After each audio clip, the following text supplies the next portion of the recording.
King of Bohemia and Holy Roman Emperor, had a long and successful reign. The empire he ruled from Prague expanded, and his subjects lived in peace and prosperity.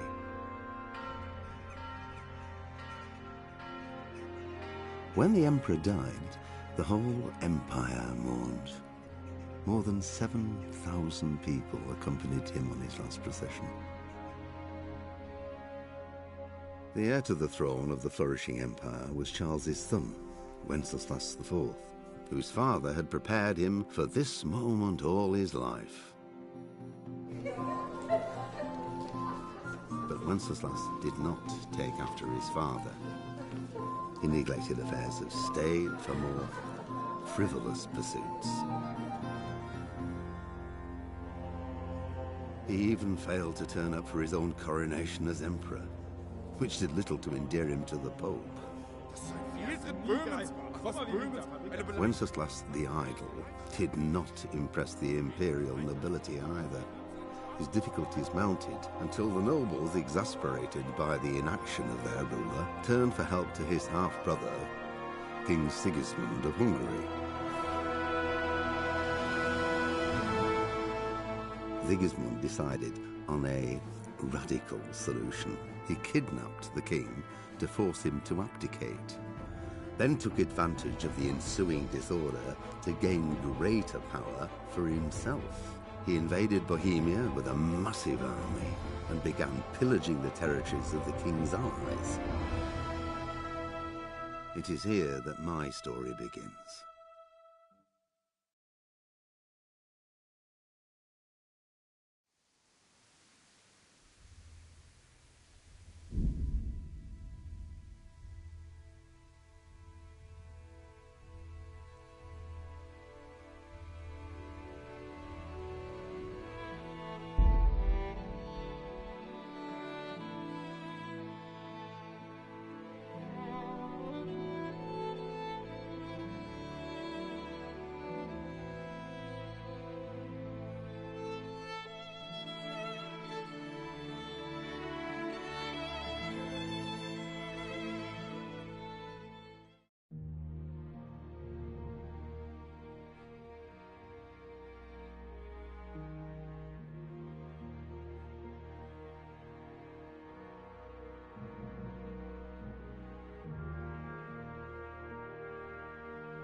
Well, what I mean is, hats off to you now.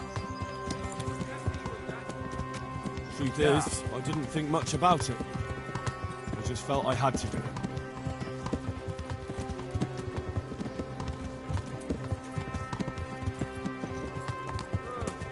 What do you think?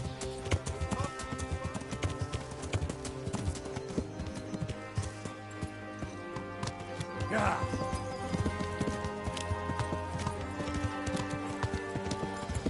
Yeah.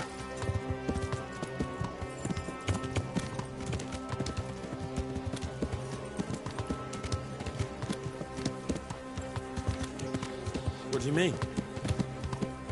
How long have we known each other? A few weeks? Something like that. Before that?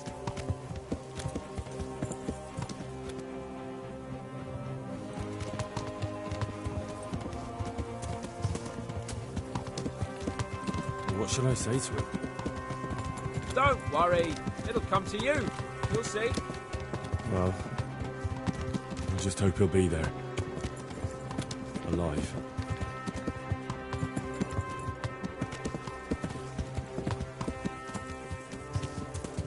Yeah. What will you do now? Not long ago, I only made plans 3 days ahead at most. Maybe I really could do something for Rattay and its people. Something really big. But there'll be plenty of time for that later.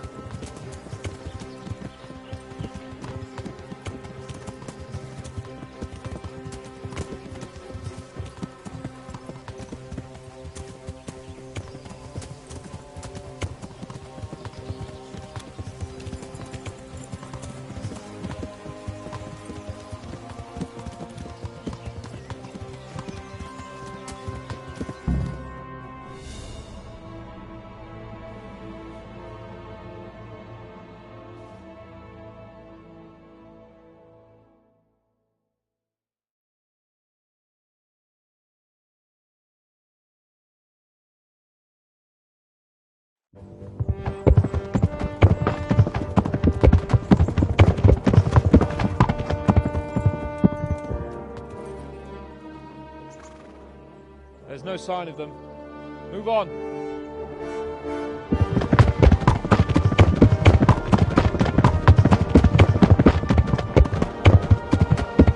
There!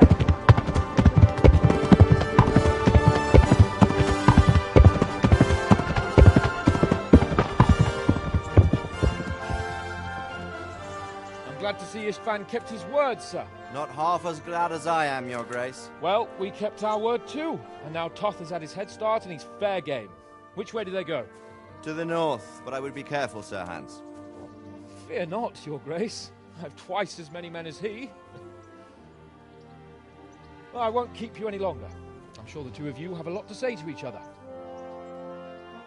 Let's go!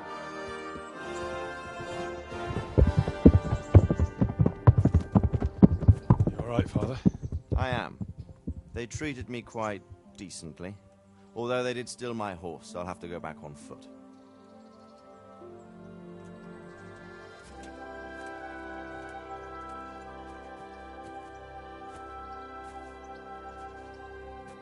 It looks like it's all over.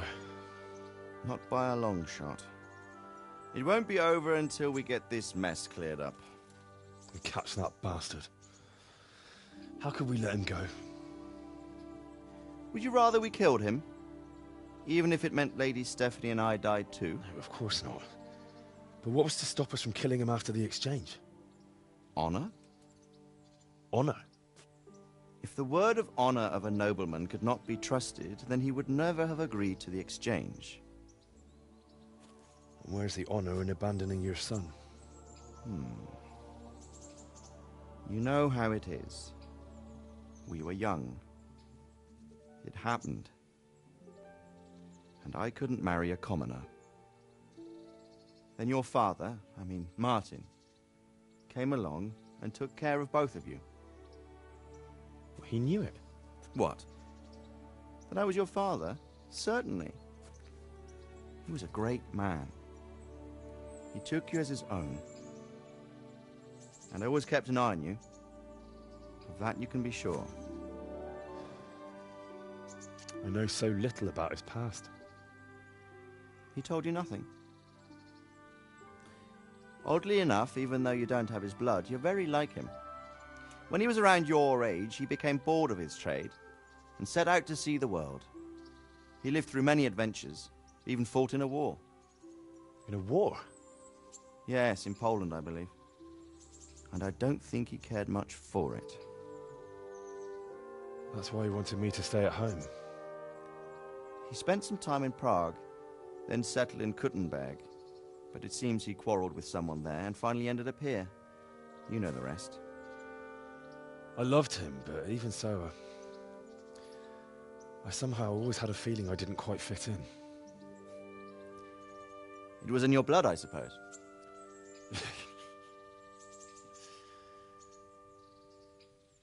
I lost the one thing I had left from him. Your sword. Ah, the sword. It's not my sword. It's yours. For a moment there, it was so near, yet so far. Oh, well, it can't be helped. It was almost within my grasp, but just then I had something else on my mind. Well, I think we may yet have a chance to get it back. This business with Toth is not yet over, unfortunately. That's a chance I'd welcome. Not just to get the sword, but that bastard Istvan too. And then I'll find that German whoreson who torched Skalitz, and I'll slay him with it. I'll never forget his face. Or his name. Markwart von Aulitz. Those are noble intentions, son. But don't forget there are other things in this world that are worth living for. Like what? Look around you.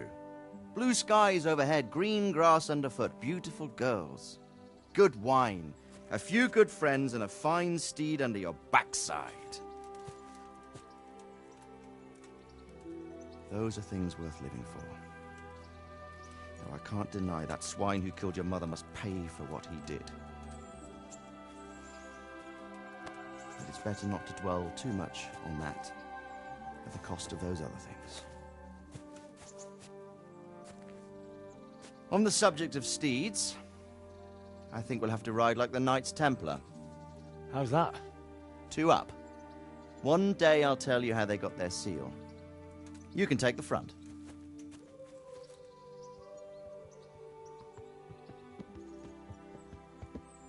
It's like I always imagined it would be, teaching my boy to ride. Although it would be better if you were a little smaller. My word, it's all go today, isn't it? I wonder who this is.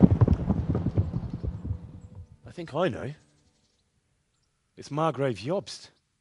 The king's cousin? I wonder what he wants. I guess we'll find out soon enough.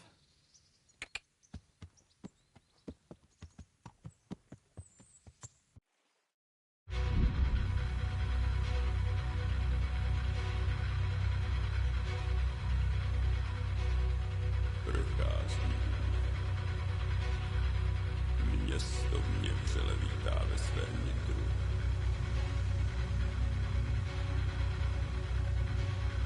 Nemusím nic skrývat.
Doing well, son. Father. Come now. You know who sired you. That doesn't matter now.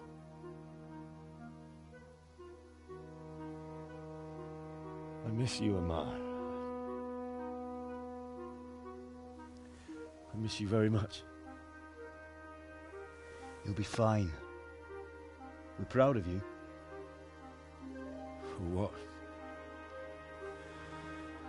I let you down. I lost the sword. I let that bastard get away. Don't be so hard on yourself. There was nothing you could have done to save us. And someone has to live and carry the torch. As for the sword, it's just a thing. You didn't want me fighting. Now look at me. Standing up to evil isn't the same as sowing its seeds. You did what was right.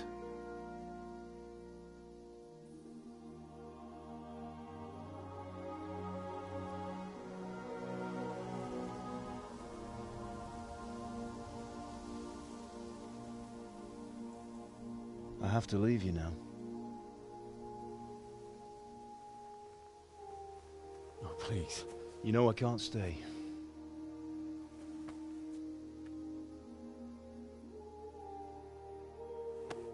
Will I ever see you again? God knows.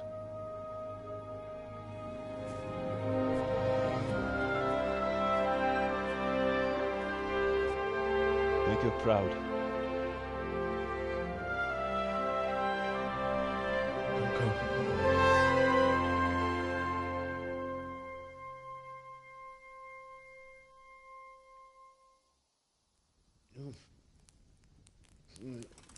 Oh, don't go. No. What on earth were you dreaming about? I couldn't wake you, and it's well past dawn. Sir Radzig wants you at the upper castle.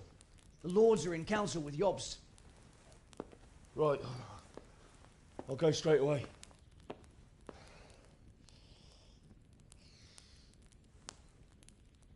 What is it?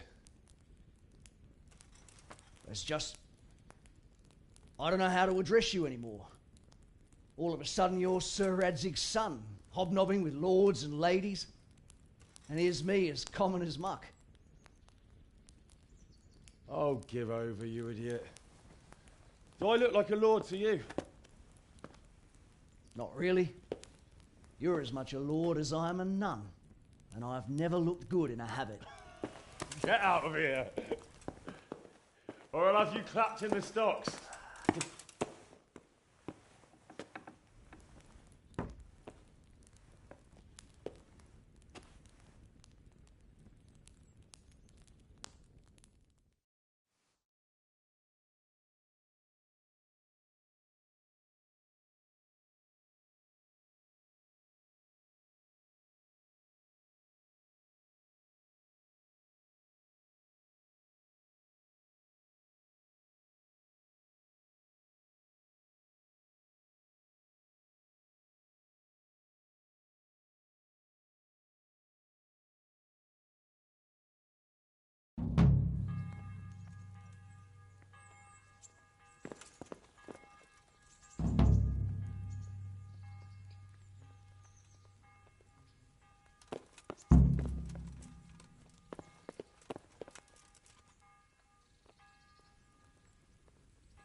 Heel.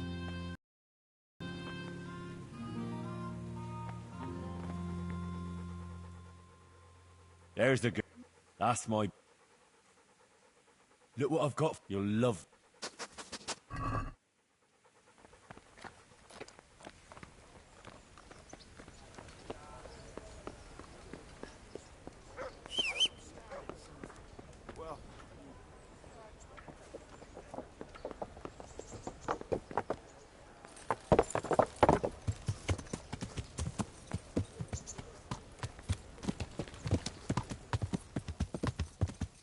Yeah!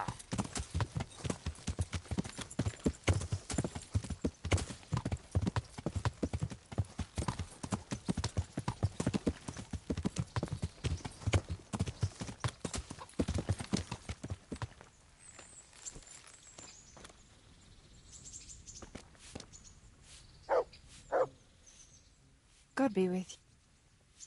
Goodbye. Greetings. I'm interested... So what? Proper bat. But of course. Fine. I'm sure.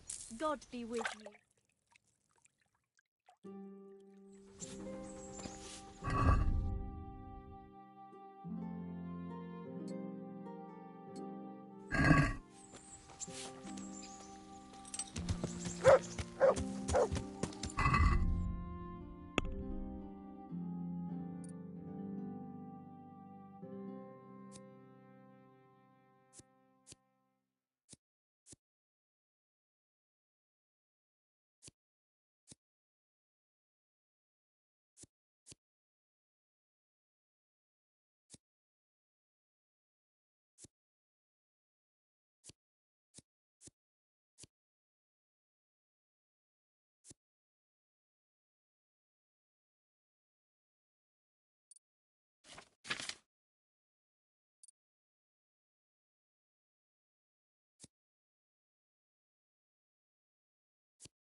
Yeah.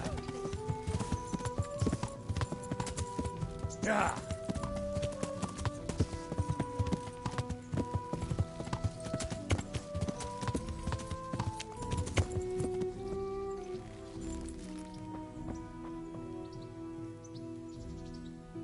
I've got something. I know this is... It is indeed. Wouldn't you like to take... I'd love to.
Teresa.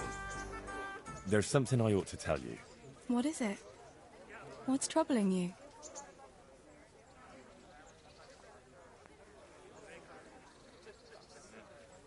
I'm not quite sure how to tell you, so I'll just spit it out. Sir Radzig Kobyla is... my father. And King Wenceslas is my cousin. Oh, you really had me going. No, I'm serious. What? But, Henry, how on earth could... I know. It was a shock for me, too. It turns out Sir Radzig and my mother had some... romance. Of course, he couldn't marry a commoner. And your father? I mean, the blacksmith. God, that sounds so odd. I mean, Martin. He knew Sir Radzig from way back. Martin... Pa married her before I was born, to protect her reputation, and raise me as his own. And Sir Radzig allowed it? Sure. Actually, I get a feeling the whole thing was agreed between them. Sir Radzig was glad she wasn't left alone with a child. My God, Henry, that's just... And what will that mean for you? I honestly don't know. You don't know? Well, it all depends on Sir Radzig, doesn't it? As his illegitimate son, I don't have any rights as such. But it's not like I've suddenly become a noble like Capon. And even though Sir Radzig has publicly acknowledged me, well, sort of, it hasn't really changed anything. And if Sir Radzig decided to make a real noble of you, would you want that?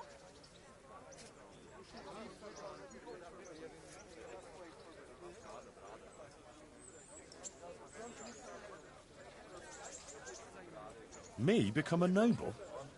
Fine clothes, hunting, drinking wine from a gold goblet, and stuffed pheasant for breakfast? Ha! Of course! Who wouldn't want it? I think there's a little more to it than that, Henry. You'd have huge responsibilities. True. But anyway, it's not important what I want. A bastard will always be a bastard. I don't know. All sorts of things can change. Would you still care for me, a common millmaid, if you were a nobleman? Of course. I'll always be fond of you. Nothing will change that. I'll remember that. I hope you won't regret those words. No fear of that.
Home already? See you another time then.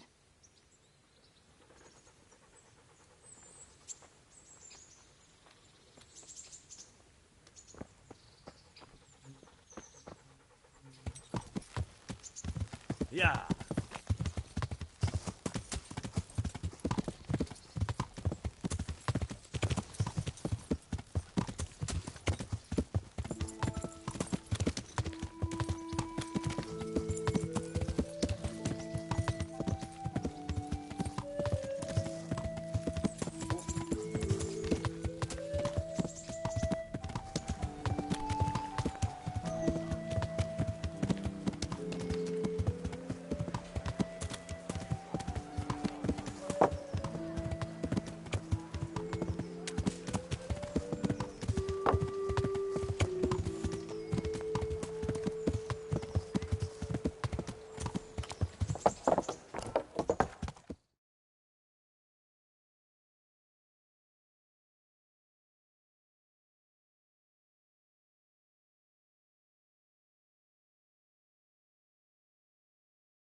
Ah, Hal.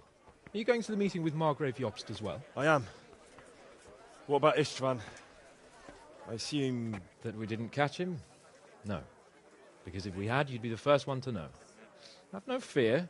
We'll get him eventually. I hope you're right. Anyway, let's go and see what Jobst wants from us.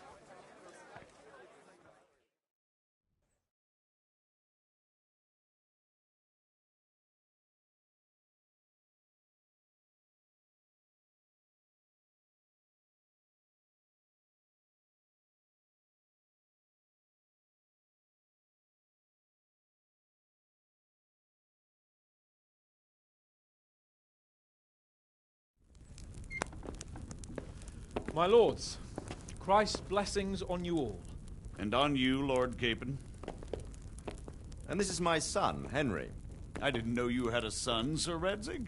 It came as a bit of a surprise to young Henry, too. This gentleman here is John II of Liechtenstein, a member of my council. I'm honored, gentlemen. Come join us. Margrave Jobst was just about to tell us the reason for his visit. Your Grace? I'm sure we're all agreed, Your Graces, that all this unrest must come to an end. This kingdom needs a king. The question is, which king? My cousin, Wenceslas IV, who is being held in captivity. I have to confess, my lord, that your answer surprises me a little. If I'm correctly informed, until recently you sided with your other cousin, Sigismund. That I cannot deny, and I have always stated my position plainly. But times have changed. How have they changed, Your Grace? Sir, there is one thing on which we undoubtedly concur. That King Wenceslas, unfortunately, did not inherit his father's gift for governing.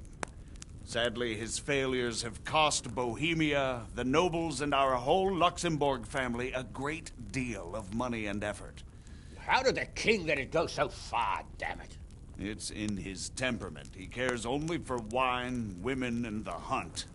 A king, in fact, who never wanted to be king. Then why didn't he just let his brother have the crown? Young sir, the crown weighs heavy when there are duties to be performed. But to surrender it means giving up great privileges, too. But he did surrender power to his brother.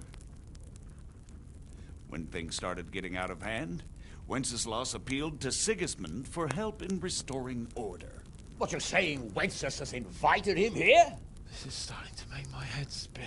Actually, it makes sense when you think about it. Sigismund wanted to re-establish the power of the whole House of Luxembourg.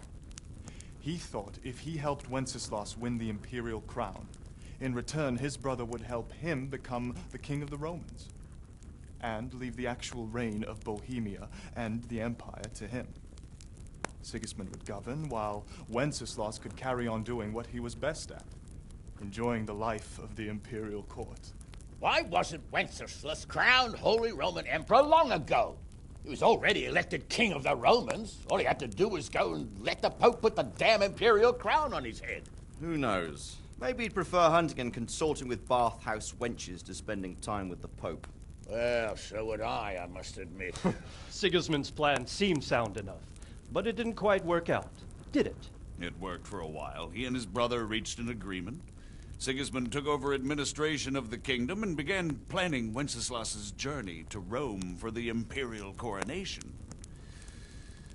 But then Wenceslas realized he would just be a puppet with a crown. I must say, Margrave Jobst, Wenceslas and Prokop behave rather like naughty children in need of a good clout about the ears. Sigismund would agree. He was already planning his rule of Bohemia, and all of a sudden, the rug was pulled from under him. I'd say he lost his patience and decided he'd drag Wenceslas to the coronation kicking and screaming if he had to. Just like a naughty child, as you say. So he abducted him and your brother Prokop too, if I heard correctly. Correct. And you helped him do it, if I heard correctly. Yes, Your Graces, it's true. I was there when Sigismund abducted Prokop. I thought everything could somehow be settled, that we could make my brother see sense. But Sigismund just wanted to put an end to the dispute once and for all, whatever the cost. There was nothing I could do to stop him. And that's one of the reasons why I'm here. The worst of it is that it was all for nothing. Instead of putting a stop to the revolt, it escalated it, and the result is this chaos we have today. That's true enough, sir. But I must admit now, I'm not sure what your position is. The king is incompetent, but we must protect him? The simple truth, gentlemen, is that for all of Wenceslas's faults, we have no one else. So we'll have to make do with his idleness. People like him, though. But what can we do now? Sigismund has the League of Lords behind him. Otto von Bergholf, Heinrich von Rosenberg. The situation has gotten completely out of control. Now even the nobles of the League of Lords are realizing that Sigismund wasn't the right choice. So now Berghof is on your side. Are we to assemble an army together with him and face Sigismund on the field of battle? We're not in Hungary now. Such affairs may be settled elegantly, without unnecessary hostilities or expenses. I have negotiated an alliance with the Hungarian bishops, the Polish, and of course the Czech nobility, against Sigismund. Every day he is losing the ground under his feet, and that's why I need your help too. What kind of help, though? Sigismund has a massive army, and Rosenberg, Berghof, and Prague are behind him. Do you have an army you could face him with? But that's not what I mean at all. There's been a revolt against Sigismund in Hungary, partly due to my efforts, and now he'll have to choose whether he wants to gain the Bohemian crown, which is a very risky enterprise, or hold on to the Hungarian one. He can't have both. And there's a tough struggle awaiting him in Hungary. I'm not sure he'll win, and Rosenberg and Berghof know it too. They're not stupid. If the Bohemian nobility stands together, they will turn. We are men of little consequence, Margrave. Radzig here lost everything because of his alliance with Wenceslas. Sir Divish came within a hair of the same fate. Even Rattay is defenseless against Sigismund and the League of Lords. What's more, your grace, King Wenceslas languishes in captivity in Vienna. He can't rule too well from there. And what do you propose? To sit with your arms folded till the Bohemian lands are turned to ashes like Skalitz? We have to put a stop to this senseless war. And do you know, sir, what the true position of the League of Lords is? I'm not on the best of terms with them at this moment, so you'll have to ask them yourselves. Yes. Why not? I'll go and visit Berghof at his castle and we'll see what he tells me. You know, that's not such a bad idea, young sir. True. Though a little risky. I doubt Berghof would harm a blue-blooded envoy. And you can find out what he has to say about developments and what the League of Lords is planning. Then we'll decide what to do next. I'll help you compose a letter to him. I'd like Henry to come with me. Why not? He's proven himself an able investigator, and he'll also be a good bodyguard if anything should happen. And I'll send Sir John here to Kuttenberg to be my eyes and ears there. I believe both your reports will help us get a better grip on the situation. When can you set out? Just as soon as I've packed my things. Excellent. Margrave Jobst and I will draft the letter. Get ready, and we'll meet back here.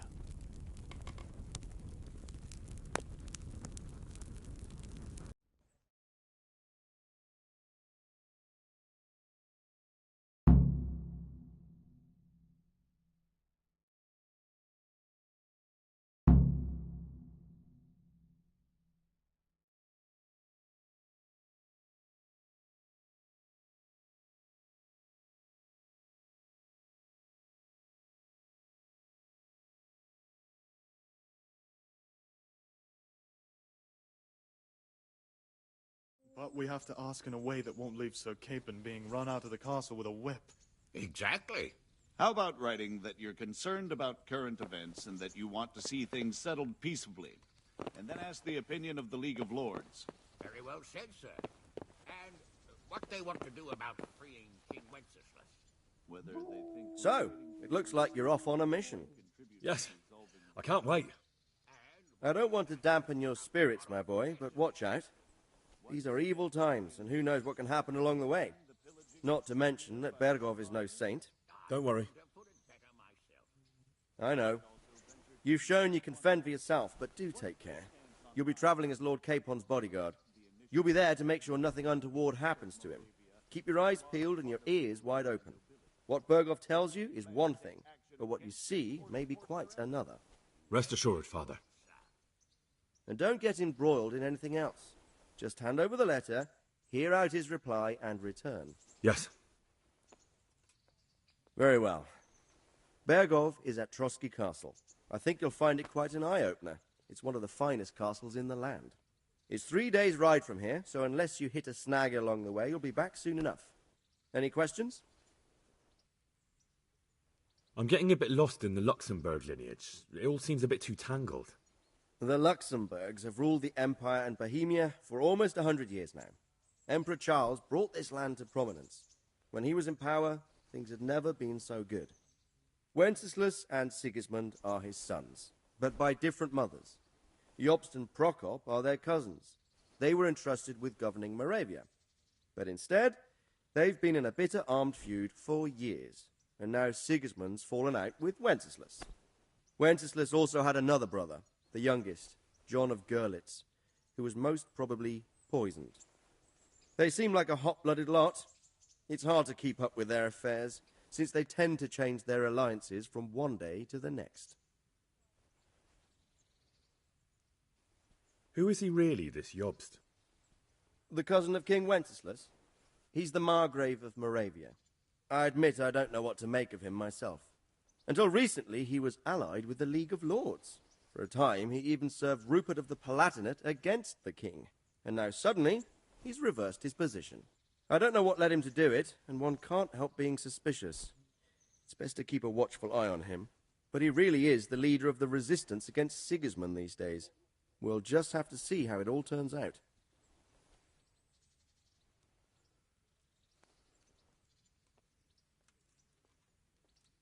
I'm a bit concerned so many people seem to think so little of King Wenceslas. You knew him, didn't you? What's he really like? Well, there's no straightforward answer to that question. He certainly makes a great hunting and drinking companion, but he can be very fiery and impetuous when things don't go how he'd like them. He never had much of a head for high office. He finds it tiresome. But once a man's grasped the scepter, it's hard to let it go again. You can't just abscond. You've seen for yourself what happens when he disappears for a few months. Better a bad but legitimate king than a bloody war over the throne.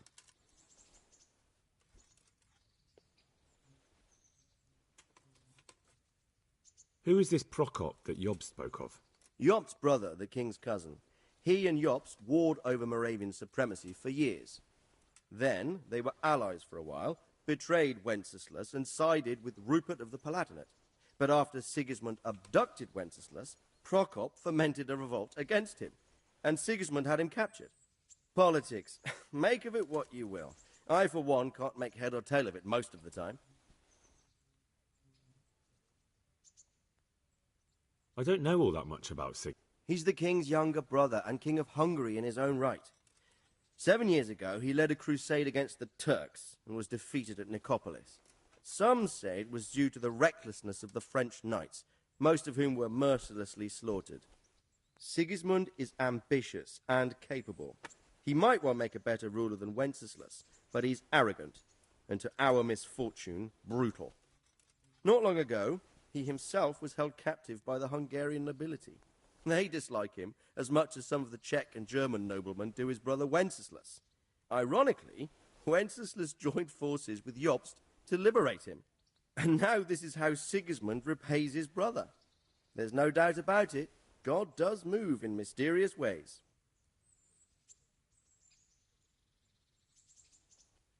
The League of Lords and that Berghoff we're off to see. Who are they exactly? The lords of the powerful houses. Heinrich of Rosenberg, Otto of Berghoff, Heinrich of Radetz, and others.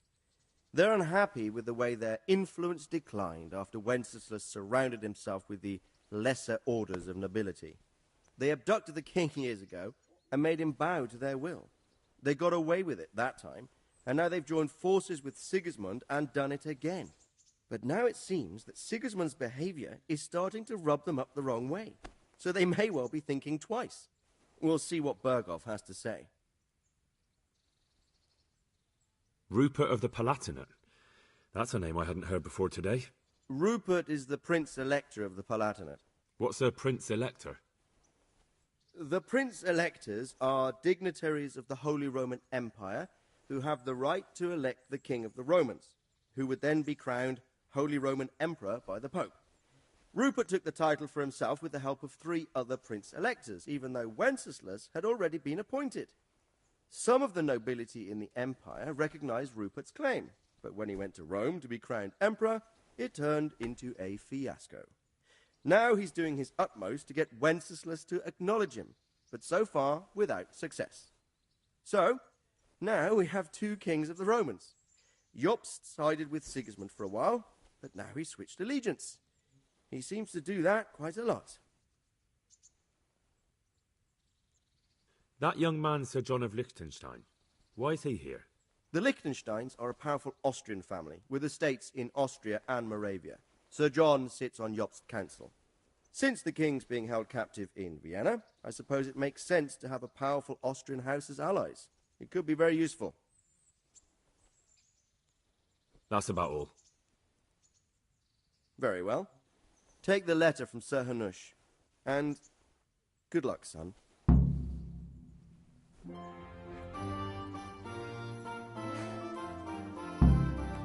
So what do you think of it all, Sir Divish? Think... If I didn't know anything about the Abis, I'd say he was right. Absolutely truthful.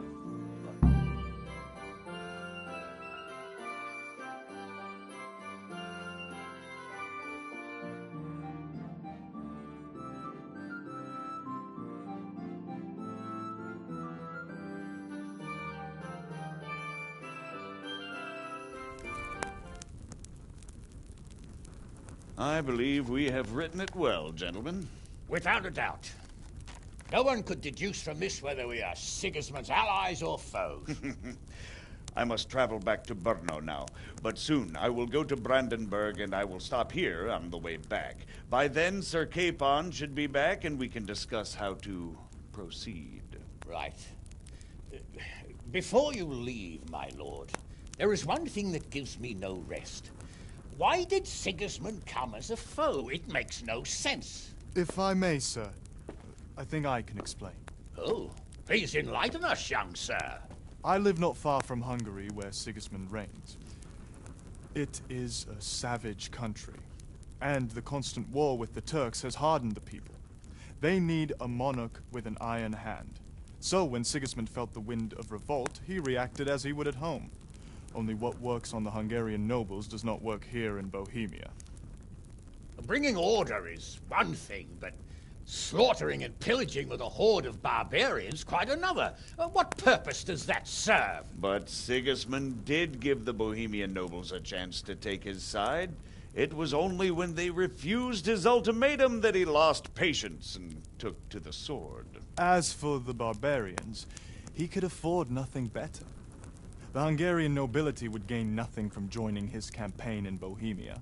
He didn't have enough coin for a regular army, and so he recruited the Cumans.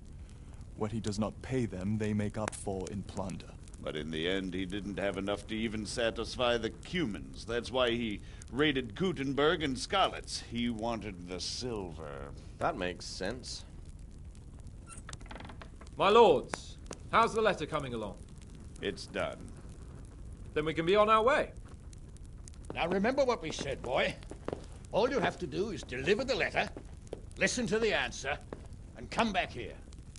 Don't provoke Berghoff in any way. Provoke? Me? Never, Uncle. We'll be back in a few days. Farewell, your graces. Come, Henry, my men are waiting. I wish you Godspeed.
was that noise?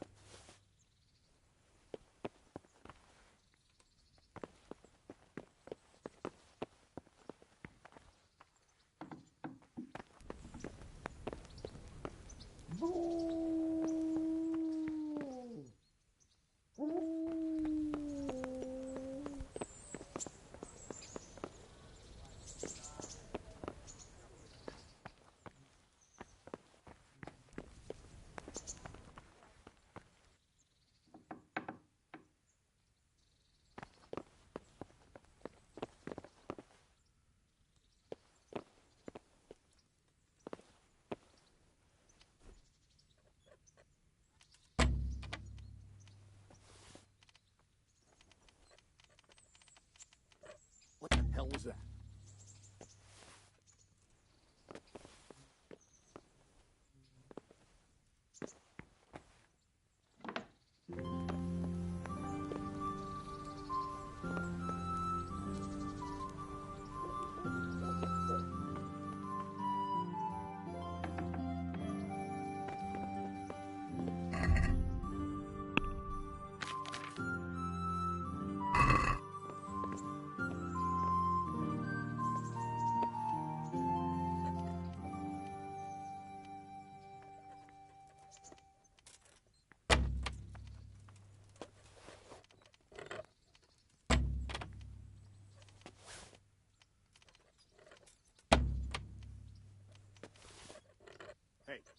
Who's there?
What was that noise?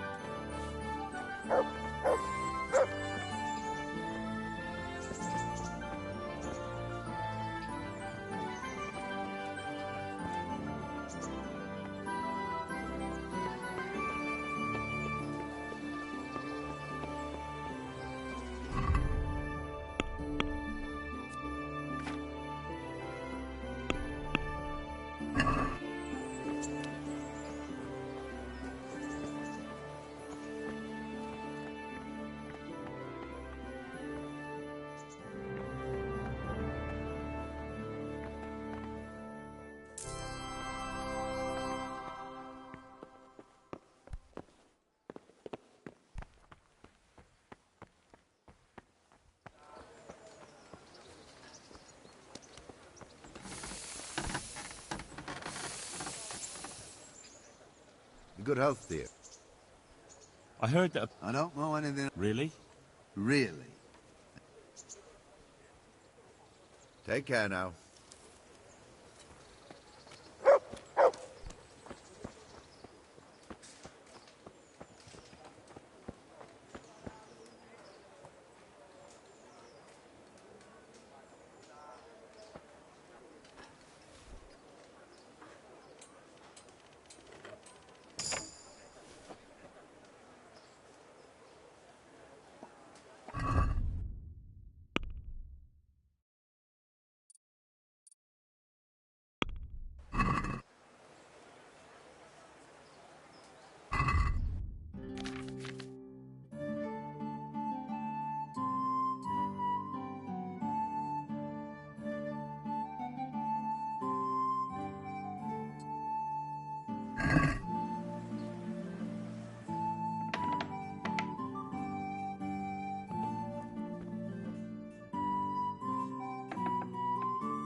morning. Good luck then.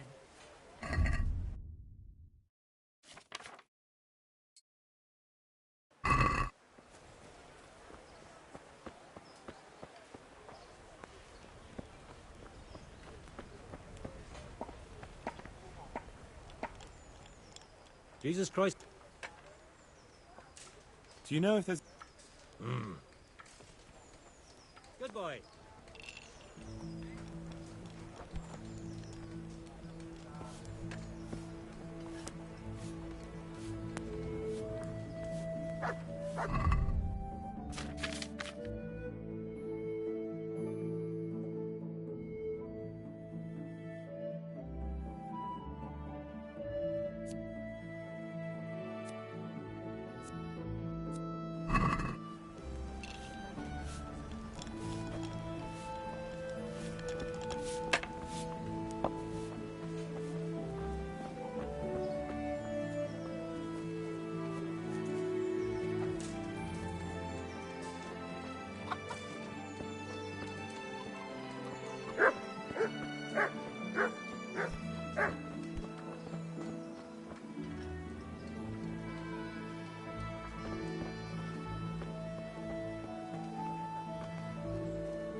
God grant you help. Take care.